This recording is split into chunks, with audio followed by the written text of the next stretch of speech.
Bienvenidos al acto de firma del Plan de Vivienda de Extremadura 2022-2027. En primer lugar, firma el plan el presidente de la Junta de Extremadura, Guillermo Fernández Vara.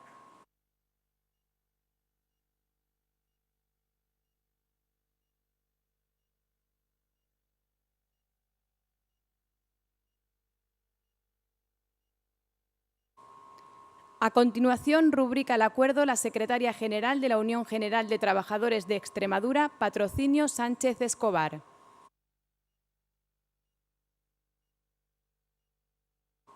Firma el plan la secretaria general de Comisiones Obreras de Extremadura, Encarna Chacón Belmonte.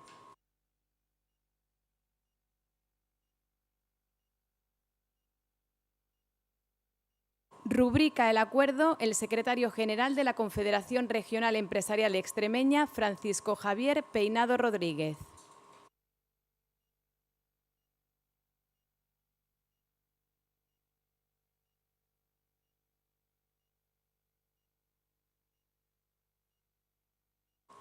A continuación, toma la palabra el presidente de la Junta de Extremadura, Guillermo Fernández Vara. Muy bien, muy buenos días. Muchas gracias a todos por vuestra presencia. Hoy es un buen día para las familias para muchas familias de Extremadura. En primer lugar, y luego lo comentaremos porque hemos conocido unos datos razonablemente buenos. Ya sabéis que soy siempre muy realista en esto, razonablemente buenos en lo que a la EPA se refiere. Hay 17.000 personas que a lo largo del último trimestre han encontrado la posibilidad de trabajar y eso es bueno para ellos y es muy bueno para sus familias. En este hacer política para las familias hay una de ellas que es trascendental y fundamental, que es la de la vivienda. Este plan de vivienda de Extremadura 2022-2027 va a llegar a 20.000 familias extremeñas en unos o en otros de las medidas que lo incorporan y que gracias a la concertación social se hace posible en el día de hoy, ¿no?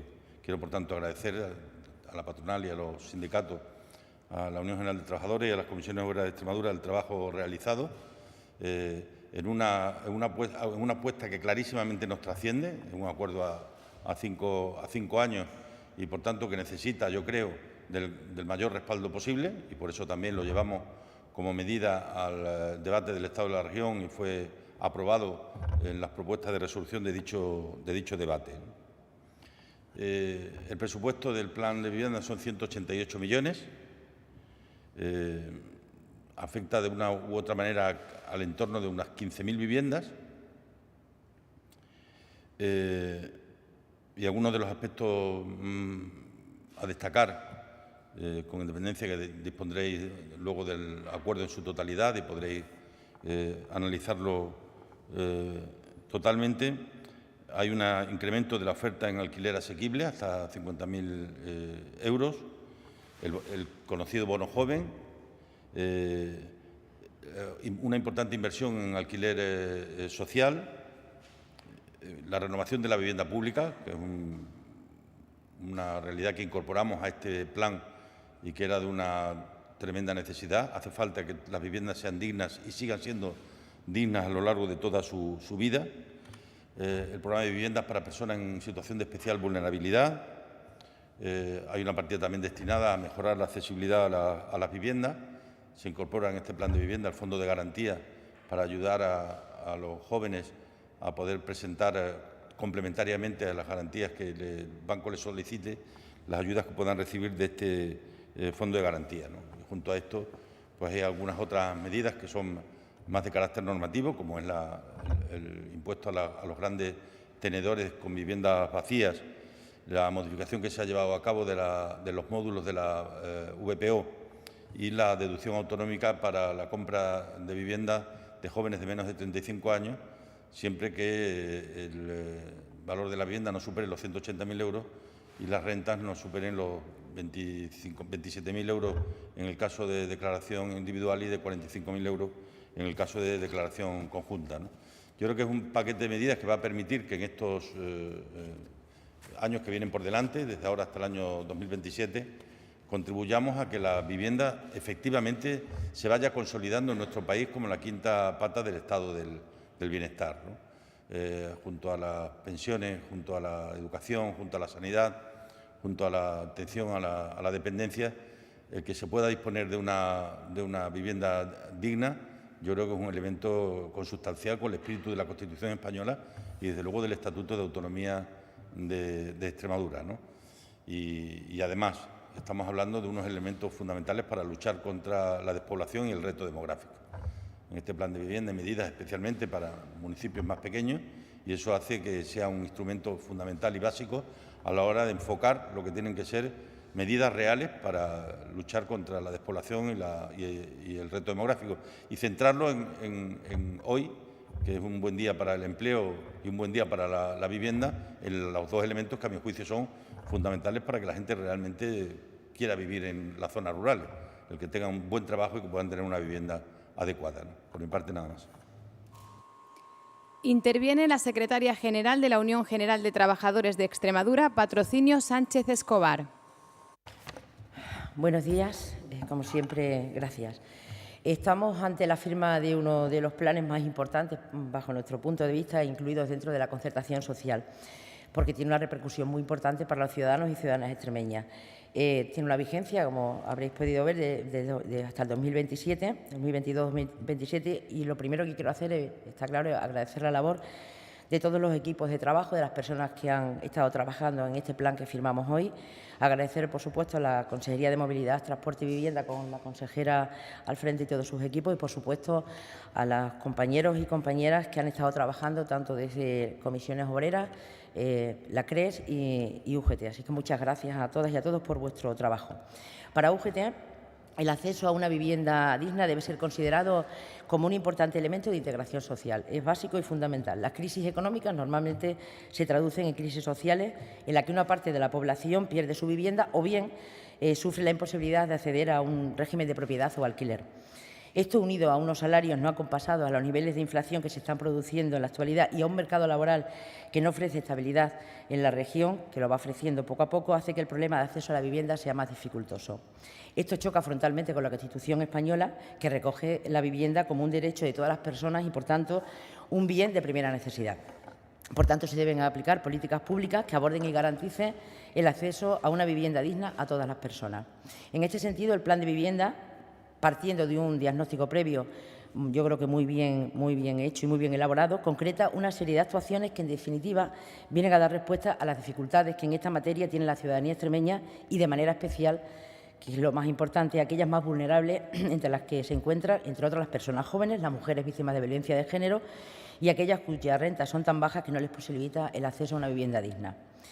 La Unión General de Trabajadoras y Trabajadores aplaude estas medidas contenidas en este plan, porque se contempla la vivienda como un derecho, sin dejar de lado la perspectiva del reto demográfico y territorial, que va a favorecer, entre otras cosas, la emancipación de nuestros jóvenes a través de medidas como el bono del alquiler social, de alquiler joven, la deducción fiscal autonómica o el facilitar los instrumentos financieros a la hora de alquilar una vivienda, ya que de todos lo sabemos, es sabido la tasa de desempleo juvenil, la alta temporalidad y la parcialidad no deseada y de los salarios especialmente bajos. Y en ese sentido, estas medidas son facilitadoras para el desarrollo de un proyecto de vida independiente para las personas jóvenes de nuestra región. Además de todo ello, queremos destacar también el impulso que se da en este plan a la rehabilitación de viviendas, desde las perspectivas de habitabilidad y accesibilidad, teniendo en cuenta los estándares de eficiencia energética actuales. Y para todo ello, también es importante, la simplificación administrativa será un mecanismo idóneo para aproximar la ciudadanía extremeña susceptible de ser beneficiarias de algunas de las medidas recogidas en este plan a la gestión y tramitación de las mismas. Por tanto, en definitiva, desde la Unión General de Trabajadoras y Trabajadores entendemos que es una apuesta al plan por unas políticas en vivienda donde se pone el centro de las mismas las necesidades habitacionales de las personas, despojando a la vivienda de ser una mera mercancía de inversión y especulación y, por supuesto, dándole un verdadero valor de uso para las necesidades, para satisfacer las necesidades vitales de las personas. Si las personas no tienen una vivienda digna y no tienen la capacidad para estar en ella, creo que no estamos haciendo bien las cosas y creo que este plan va a contribuir para que esto no suceda. Gracias. Toma la palabra la secretaria general de Comisiones Obreras de Extremadura, Encarna Chacón Belmonte. Buenos días. Con este plan de vivienda 2022-2027 viene a refrendar lo que venimos trabajando en esta comunidad durante algunos años, que es la concertación y el diálogo social, que en algunas comunidades con otro tinte político es cierto que esto se está cercenando. Nosotros entendemos que es un acierto esa puesta en común, ese consenso al que llegamos para establecer medidas que favorezcan la vida en nuestra comunidad.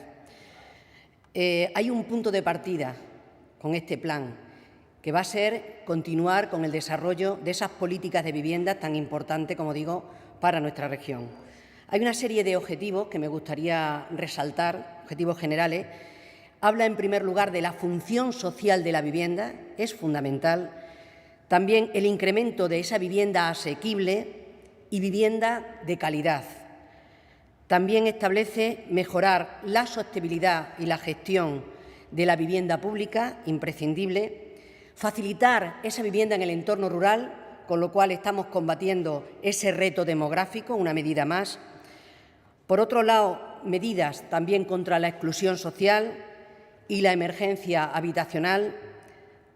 Otro de los objetivos es combatir la pobreza energética, también un elemento básico para evitar esas desigualdades que cada vez están más arraigadas en nuestra sociedad y, por supuesto, garantizar la cohesión social. Por último, y muy fundamental, es facilitar el acceso a la financiación y, por supuesto, la difusión de estas ayudas, un elemento fundamental, a través también de esa simplificación administrativa y, por supuesto, mejorar la cooperación y la evaluación de estas políticas de vivienda. Son 188 millones de euros los que hay para financiar estas políticas. Consideramos que es una cantidad importante que va a repercutir sobre todo para mejorar la vida de la gente en nuestra región. Van a garantizar ese acceso a la vivienda como un derecho de ciudadanía. Para Comisiones Obreras esto es fundamental. Derecho de ciudadanía no de la tenencia, sino del acceso a la vivienda, que nadie en nuestra comunidad no tenga acceso a una vivienda digna. Con este plan se va a garantizar. Por otro lado, se va a aumentar el parque público de vivienda, también incidiendo en un alquiler accesible, un alquiler social. Y, por supuesto, mecanismos importantes ante los desahucios, sobre todo protegiendo a los menores.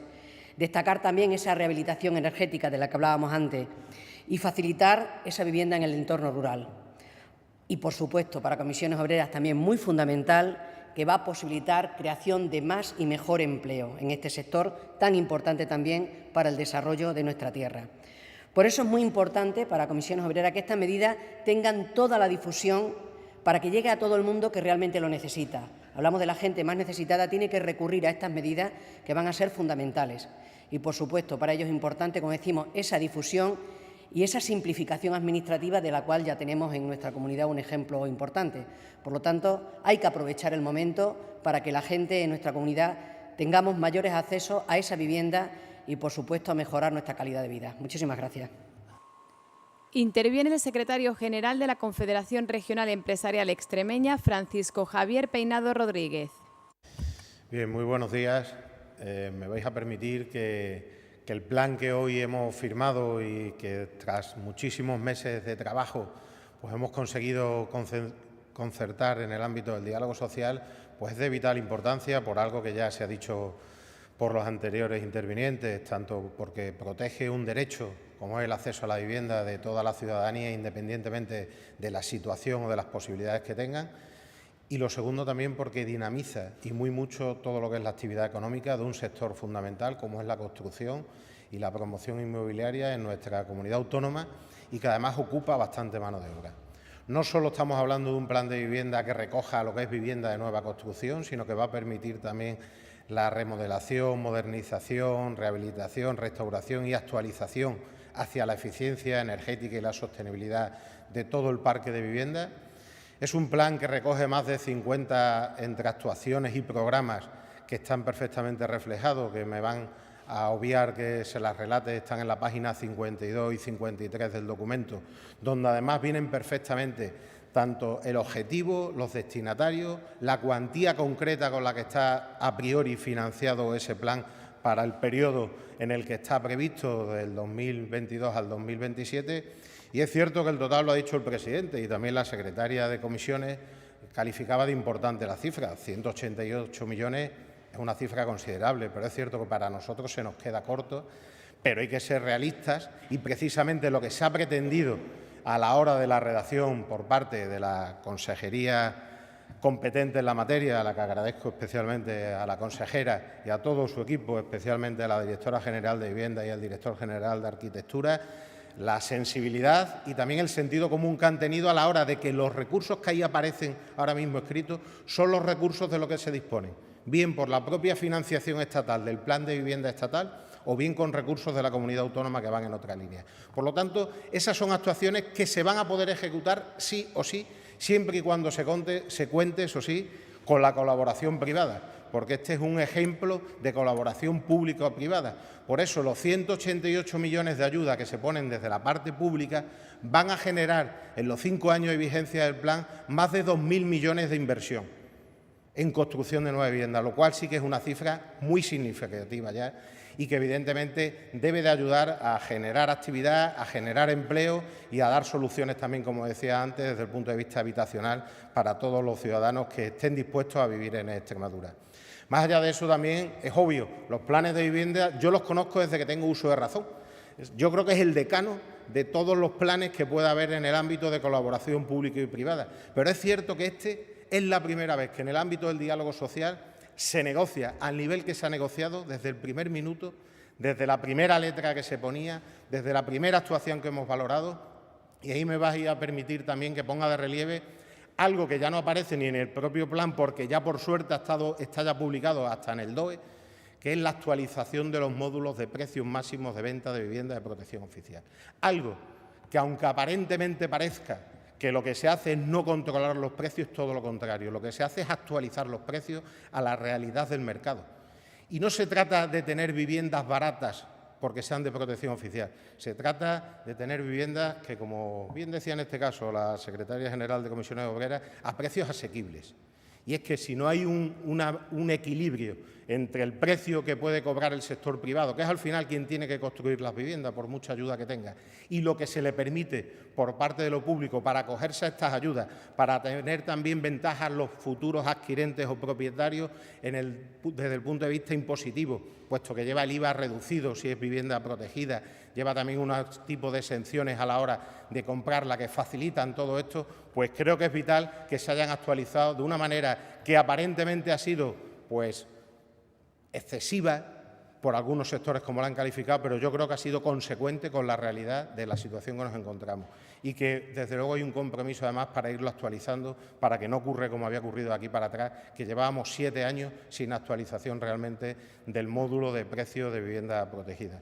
Y aquí me vais a permitir también que agradezca muy especialmente, no solo a la Junta de Extremadura, especialmente a su presidente, que me consta que también pues ha tenido altura de mira a la hora de aceptar y de encaminar que pudiésemos llegar a este acuerdo, sino también a las 2 organizaciones sindicales más representativas en esta comunidad, a UGT, a Comisiones Obreras, que han tenido también esa capacidad para empatizar, sabiendo que para ellos era difícil eso de que parece que es que lo que queremos es cobrar más por las viviendas. No, se trata de cobrar lo justo por las viviendas para que esas viviendas además se puedan construir y puedan estar a disposición de las personas que lo necesitan.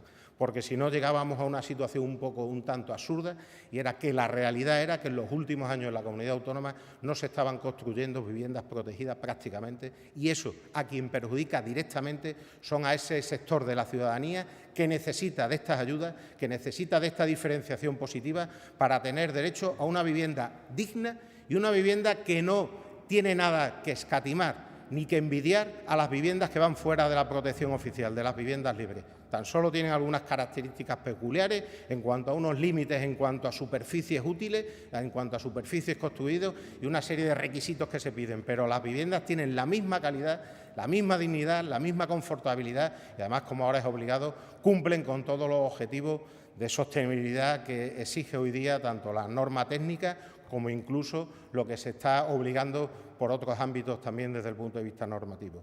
Por lo tanto, yo esperar que seamos capaces, ahora las empresas, de acometer y de desarrollar este plan en tiempo y forma, incluso que haya que estarle pidiendo antes de que se termine a la consejera y al presidente que hay que poner más recursos porque hemos agotado los programas.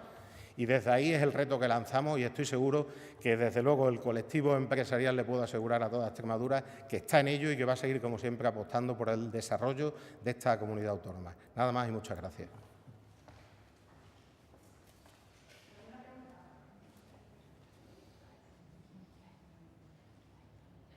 Ha dicho el presidente que se va a incluir el impuesto a los grandes tenedores de vivienda en este plan. Quería saber si nos pueden dar algún detalle más de la regulación, a quién va a afectar, pues cómo va a funcionar. Pues que aquellas personas que sean grandes tenedores de vivienda, y ya se precisará cuando se apruebe la ley, que no va a tardar mucho, pues habrá una medida para intentar evitar que las viviendas estén vacías, que no afectará a la gente normal, por tanto, quien tenga su vivienda y otra en la playa, pues no es el problema, pero son gente que tiene muchas viviendas y que en un momento dado no las ponga en el mercado.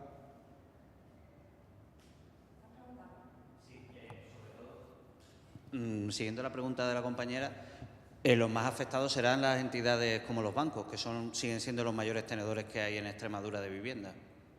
Pues, lógicamente, lo que pasa es que todavía no lo tenemos definido del todo, pero lo estará en las próximas semanas, en los próximos meses.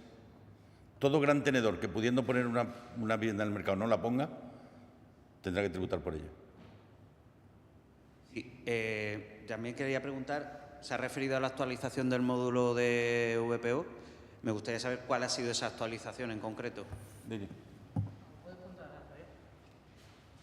No es una novedad, ¿eh? Es algo que tenéis publicado ya en el Diario Oficial de Extremadura, además ya habéis rendido cuenta a los medios de comunicación de esta información. Es una primera actualización, porque hemos hecho una actualización de los precios del módulo, que, como decía el representante de la CRES, lo que va a permitir es que los promotores de vivienda puedan construir vivienda a un precio razonable para los que les cuesta construir la vivienda en los criterios de eficiencia energética y cumpliendo el código técnico actualmente, para que la vivienda tenga todos los elementos de calidad posible. A cambio y en paralelo, y por eso también las organizaciones sociales han apoyado la actualización del módulo, derivamos más capacidad de financiación para las personas que quieran comprar esas viviendas de VPO, que van a poder acceder tanto a deducciones fiscales como ayudas para acceder a la hipoteca, como a subvenciones directas en el caso de las viviendas en el ámbito rural. Luego, buscar el equilibrio entre la promoción de una vivienda muy digna y de mucha calidad y la posibilidad de comprar esa vivienda sin que el esfuerzo financiero, especialmente para los y las jóvenes, sea superior al 30% de los ingresos que derivan de las familias. Lo de los grandes tenedores, solo un matiz, y es que nos referimos a personas jurídicas. A personas jurídicas, no a familias, ¿vale? En cuanto a la actualización, ¿va a ser en tanto por ciento, en dinero, que cuantificar? Sí, es en dinero. Es un 17%, si mal no recuerdo. Vale. Y una última pregunta.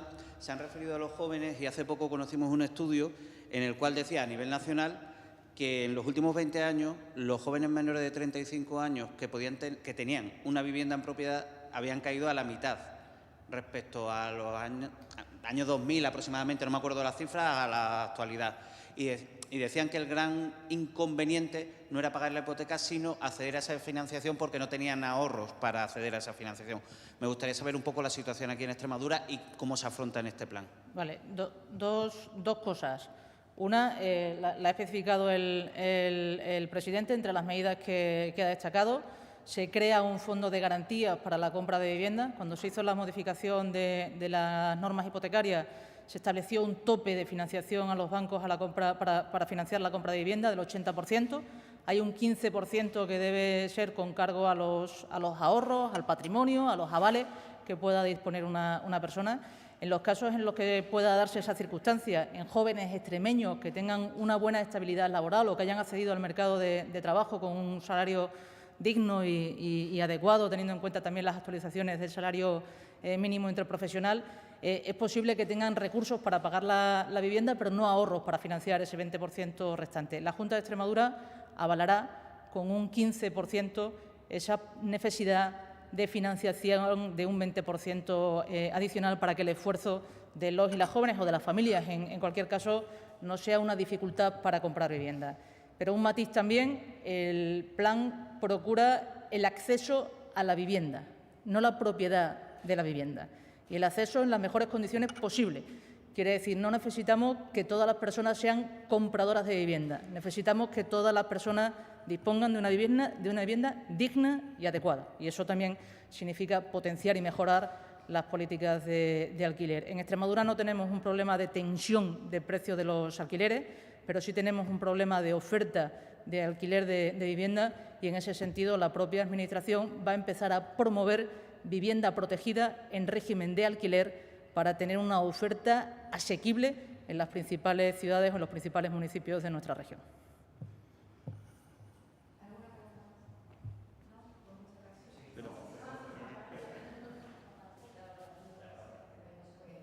La valoración de la EPA. Yo, como ya había dicho algo, simplemente muy breve, 3 datos. Hace 7 años llegábamos al Gobierno de Extremadura en el año 2015 con una tasa de paro del 30% y hoy estamos con una tasa de paro poco por encima del 16%, es decir, 13-14 puntos menos. En segundo lugar, hay un dato que para mí tiene probablemente el más importante de todos, es que hay trabajando en este momento en Extremadura 180.000 mujeres. Esto no había ocurrido nunca y, por lo tanto, es una magnífica noticia para un sector como es el de las mujeres, donde tenemos un especial problema. De hecho, estamos en una tasa de paro del 14 en hombres y del 19 y pico en mujeres. Se ha reducido significativamente a lo que existía hace 7 años, pero sigue siendo un diferencial con el que tenemos que luchar, ¿no? Y, en tercer lugar, en este último año, la tasa de paro juvenil se ha reducido 13 puntos. Por tanto, ha bajado del 38% al 25%, que también es un objetivo que nos hemos marcado en las políticas públicas y que en esta concertación social hemos repetido insistentemente cuando hemos firmado aquí los distintos planes, los distintos acuerdos. Eran objetivos fundamentales: bajar el paro femenino, bajar el paro juvenil, y en esas líneas en las que yo creo que van los datos que hoy hemos conocido en el día de hoy. Dicho esto, absoluta prudencia, nada de autocomplacencia, nada de triunfalismo, porque la realidad es muy peliaguda, hay mucha gente pasándolo mal, pero objetivamente la sociedad extremeña, sus empresas y sus autónomos están en estos momentos produciendo empleo en esta tierra. Muchas gracias.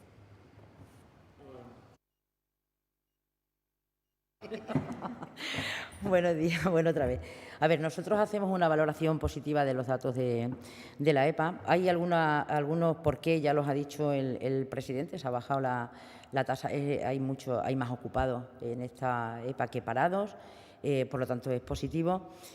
Hacemos también la valoración por la alta, los datos tan bajos, es decir, de las mujeres, es decir, que ha subido el empleo femenino, que es importante. Pero también nosotros todo eso queremos poner en valor, evidentemente, la reforma laboral. Es decir, la reforma laboral empieza poco a poco, va dando su fruto.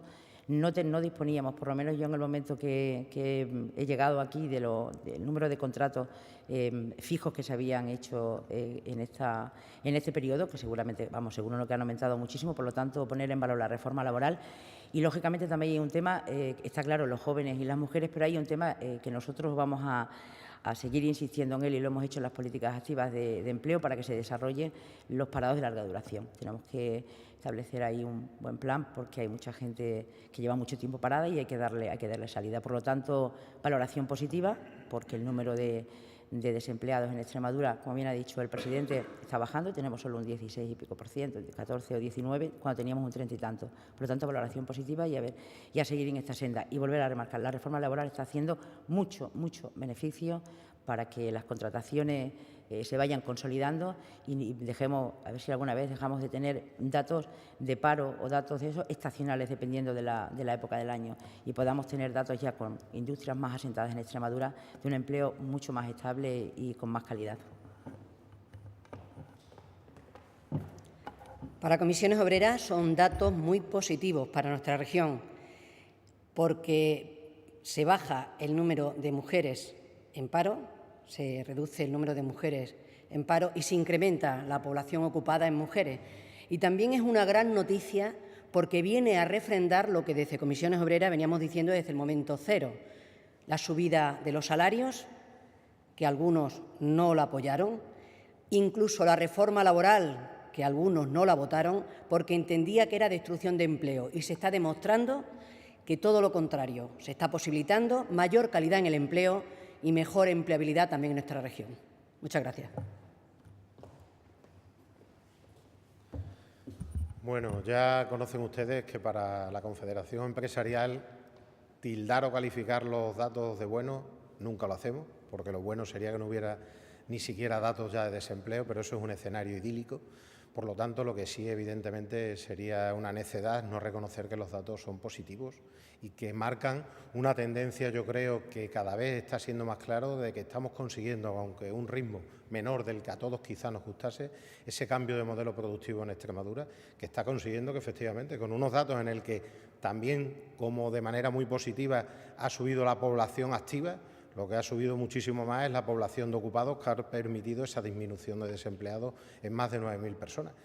Más allá de eso también poner de manifiesto, que aunque ya se ha dicho, pero me vais a permitir que lo reitere, que es muy importante, creo que la tasa de actividad ya hemos conseguido superar también ese listón que teníamos del 55%, que aunque sigue un poquito por debajo de la media española, pero casi nos estamos equiparando y aún tenemos retos, lo ha dicho el presidente, además con ese escenario de cautela que yo comparto con él, que hay que tener con lo que es el empleo y con los altibajos que tiene todavía en una comunidad como esta, donde hay que ser muy realistas y seguimos teniendo todavía sectores productivos muy intensivos en mano de obra que dependen de la estacionalidad, más allá de que son todo lo que son campañas agrícolas y ganaderas y el sector servicios, pero que consigamos cada vez que estos dientes de sierra que tienen las cifras del desempleo se van estabilizando y la tendencia que llevamos del último año pues es muy positiva y en esa línea lo que tenemos es que seguir trabajando para intentar además acortar esa brecha, una brecha que es difícil llegar porque nosotros corremos pero también corren el resto, pero es cierto que lo ha dicho el presidente, estamos ya en una tasa de paro de poco más del 16,5%, y lo que no conseguimos es reducirla, se ha reducido un poco más de un punto con respecto al diferencial con la media española, pero es que también está bajando la tasa de paro en España, algo que también nos debe de congratular a todos y que por supuesto es positivo y bueno. Nosotros lo que tenemos es que hacer un mayor esfuerzo, porque siempre veníamos de las partes de pelotón a cola y tenemos que coger cabecera de pelotón, pero en esa línea es en la que estamos y desde luego por la parte empresarial tenemos toda la ilusión, todo el esfuerzo y todas las expectativas, sabiendo y siendo muy sensatos de que la coyuntura y el escenario macroeconómico no es precisamente nada proclive al crecimiento de nuestra economía y de los sectores productivos, pero ahí también habrá que contar que en Extremadura tendremos que aprovechar estas coyunturas también para cuando todo parece que se está parando o ralentizando, nosotros seguir creciendo y corriendo para llegar a donde realmente un día tendremos que estar, que es en los puestos, por lo menos, yo no voy a decir de cabecera, pero sí por lo menos dentro de la media española.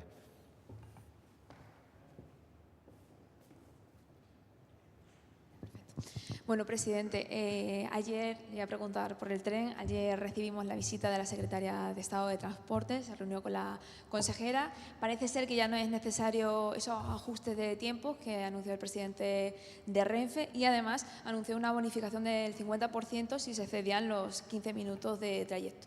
No sé si ya se pueden dar por resueltos los problemas del tren. Y por otro lado, le quería preguntar, no sé si nos puede avanzar algo sobre las medallas de Extremadura y se conocerán. Si nos puede avanzar algo. Pues respecto a lo del tren, vamos a seguir estando siempre muy vigilantes. Yo creo que nuestro otorgamiento del beneficio de la duda hace mucho tiempo que lo superamos y, por tanto, vamos a estar enormemente vigilantes y, además, hemos pedido la convocatoria del Pacto por el Ferrocarril para la vuelta del verano, donde nos pongamos nuevos retos. Es decir, aquí no hemos llegado a ninguna estación término. Nos quedan todavía camino por recorrer y que nadie dude que lo vamos a seguir haciendo, defendiendo los intereses de los extremeños y de las extremeñas. Y creo, además, que puede ser el último trimestre, con las medidas tomadas de abaratamiento de los costes del transporte ferroviario, un buen periodo de tiempo para que estas mejoras poco a poco las podamos ir incorporando a nuestras costumbres, ¿no? Tenemos un alejamiento del tren como servicio, consecuencia de todo lo que ha ocurrido a lo largo de los años. Los extremeños hemos entendido que se había actuado con nosotros indebidamente y eso ha hecho que mucha gente se haya alejado del tren como transporte. Ahora que empieza a mejorar, y digo empieza a mejorar, quizás sea una buena oportunidad para que poco a poco la gente vaya regresando a la utilización del tren y aprovechar que a partir del 1 de septiembre los precios van a ser extraordinariamente competitivos, por no decir que muchos de ellos gratuitos hasta el 1 de enero, e ir incorporando el tren. Para eso el Gobierno de España tiene que cumplir y tiene que seguir cumpliendo con los compromisos que tiene con nosotros, y está pendiente la electrificación, y está pendiente la llegada de nuevos trenes, y está pendiente las mejoras en el tren convencional, y está pendiente el compromiso por lo que respecta a la conexión con Salamanca. Todavía quedan muchos compromisos por delante que tenemos que seguir exigiendo y que vamos a seguir exigiendo. Respecto a las medallas, hasta esta tarde no puedo decir nada porque el Consejo de Gobierno es a las 5.